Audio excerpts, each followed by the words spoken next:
She's a dwarf. Look at that. That is tiny. These are tiny little boas. And you know how old they are? You'd be shocked. Yeah, 8 years old, both of them.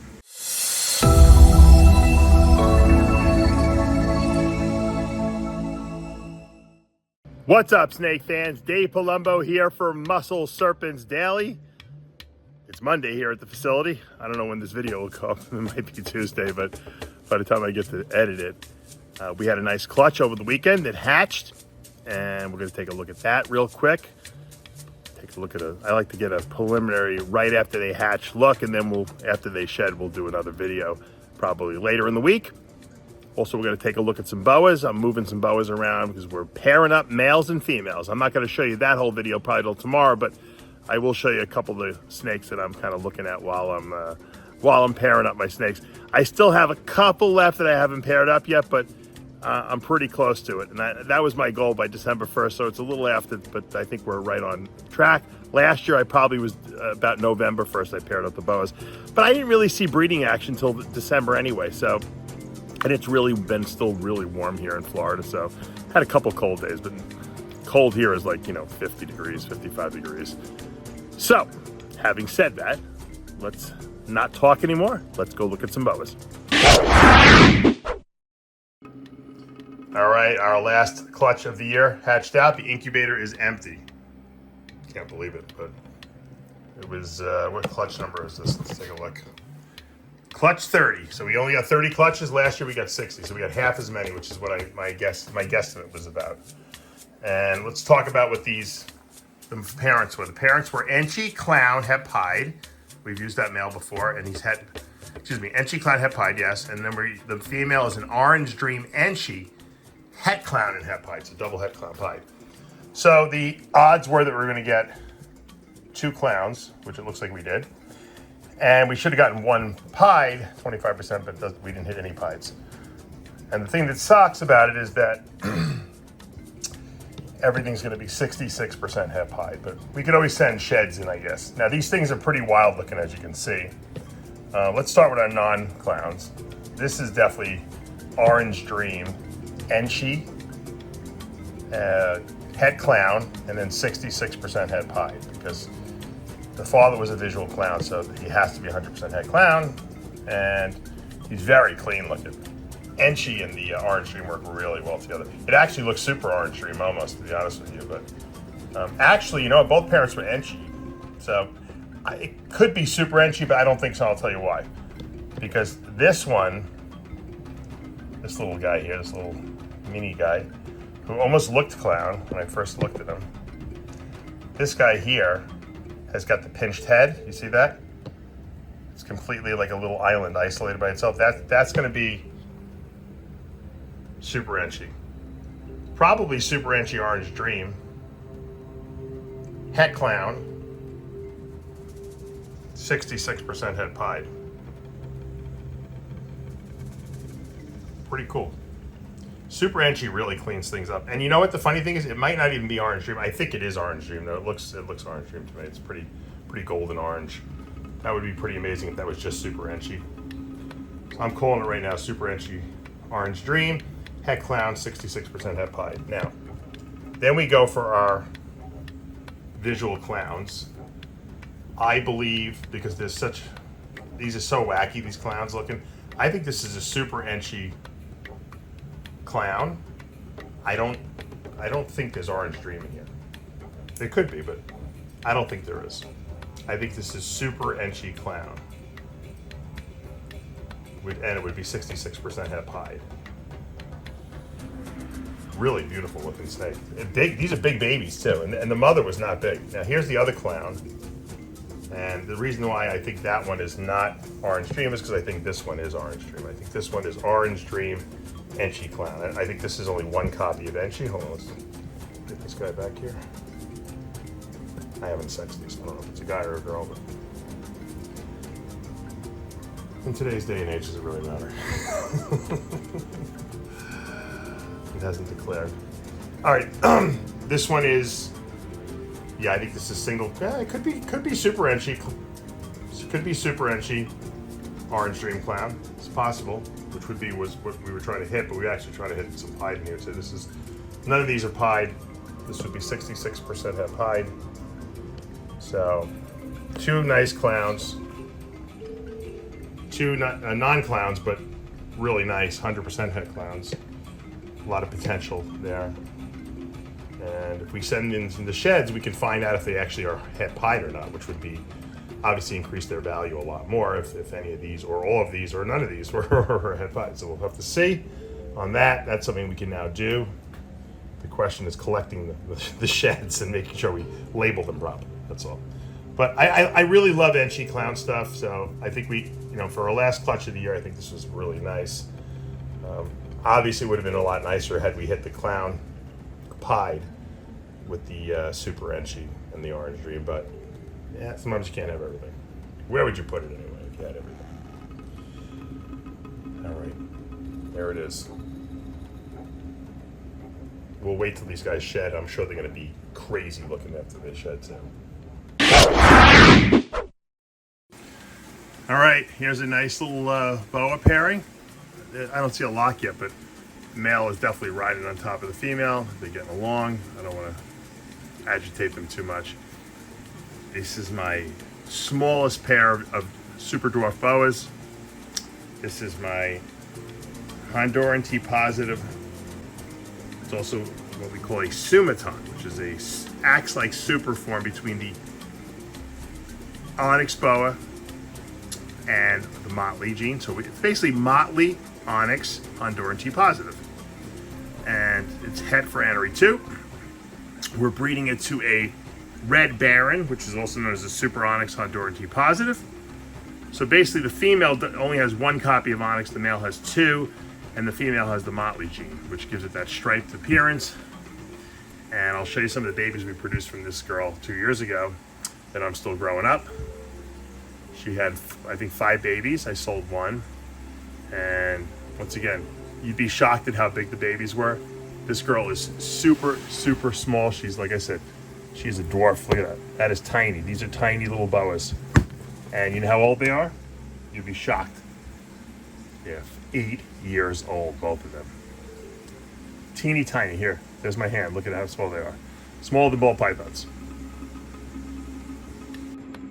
All right, here's one of those babies from the pair I just showed you before that I'm doing the repeat breeding on.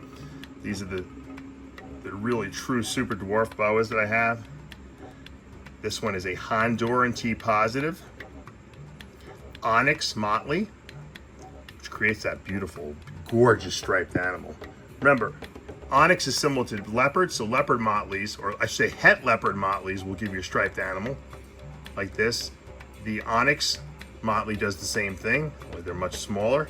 And then the Honduran T positive gene takes away a lot of melanin, not all of it, because it's T positive, it's not T negative, and you get this beautiful reddish striped animal.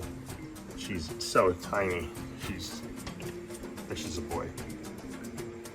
He's a very small little boy, and he's never going to be big. You saw those breeding adults that are 8 years old. They're still teeny, and I feed them. They just don't grow. They're super dwarfs. The Honduran line of boas are very small over there. That's where the Hog Islands are from. Hog Island is right off of Honduras. So that's why those things stay small too.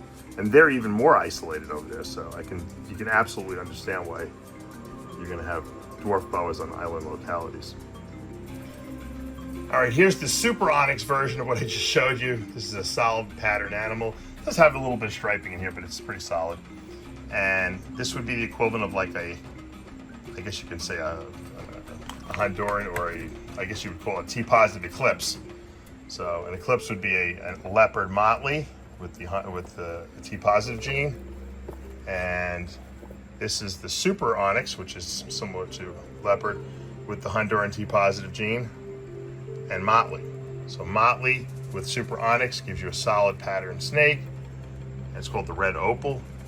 So she's in shed, and she's usually a lot more orange, but she's been putting on some nice size too since we've produced her 2 years ago. These are 2-year-old snakes, and they're teeny still, and they eat well. They're just small. So I have a male and a female. I haven't decided if I'm going to be selling either one of them. If anyone's interested, let me know. But it's possible I might let them go, especially if I get another litter this year from those parents. So beautiful. This is the first red opal I produced, which is the super version, the super onyx motley Honduran T positive. All right, one of my blackest boas in my collection, IMG Roswell Latitail Motley, 100% het red dragon, which is 100% het call albino with the blood gene, so it's double het for those two, being bred by a red dragon. And I don't want to get in there too deep. I'm just going to zoom in on this. I don't know if that's a lock, but it's pretty close to a lock. Look at this girl. She's like, I don't know if she's looking for food or she's just showing me that she's just peeking out. Look at how black her tongue is. That's a really black snake if I've ever seen one. Boas are really beautiful when they're all white and when they're all black. This is about as black as it gets. The eyes and the tongue are black. That motley IMG combination gives you a very black snake. Roswell Latitail probably doesn't influence it one bit. And the fact that it's het albino and het blood, you'd never even know it.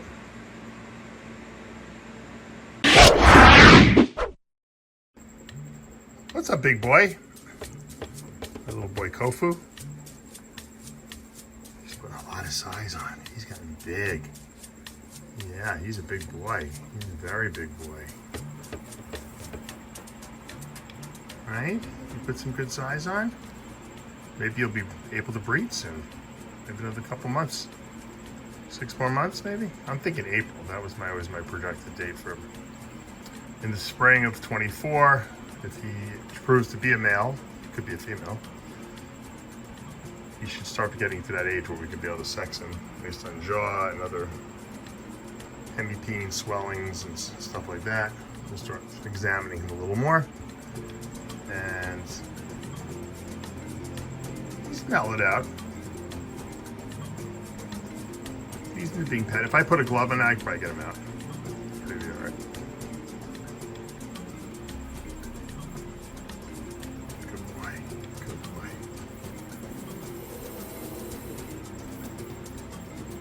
They don't usually like to be touched on the back, but he's getting much more tolerant. Every day you got to do is spend a little time with them, that's all. That's how it works with these monitors. And it doesn't have to be, if it's too long, sometimes they get freaked out too, so a couple minutes here and there. All right, my little northern blue-tongued skink. Just put some wet food out there. I don't know if she's gonna go for it, we'll see. You hungry?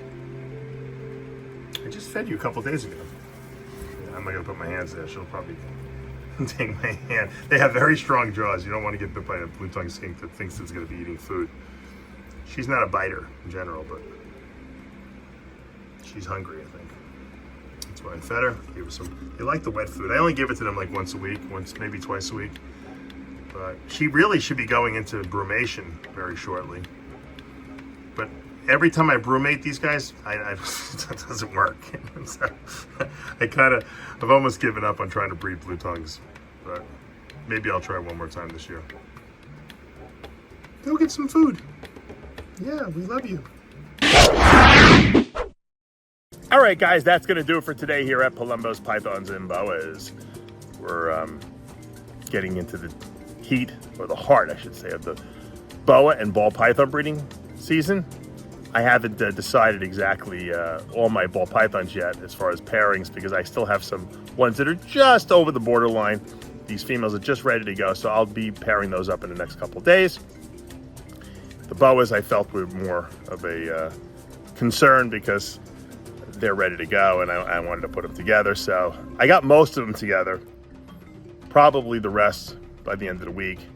There's just a couple that I just don't know what to do with,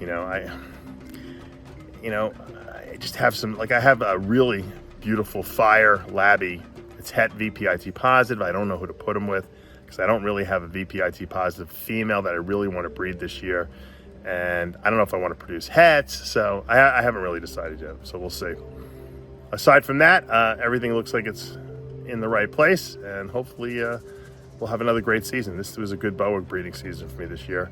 Hopefully we can duplicate it again this coming season, and then we'll talk ball pythons probably later in the week. All right, guys, if you like what you see and you enjoy these videos, show us the love. Hit that subscribe button, turn on those notifications, hit that like button. I'll see you back tomorrow morning.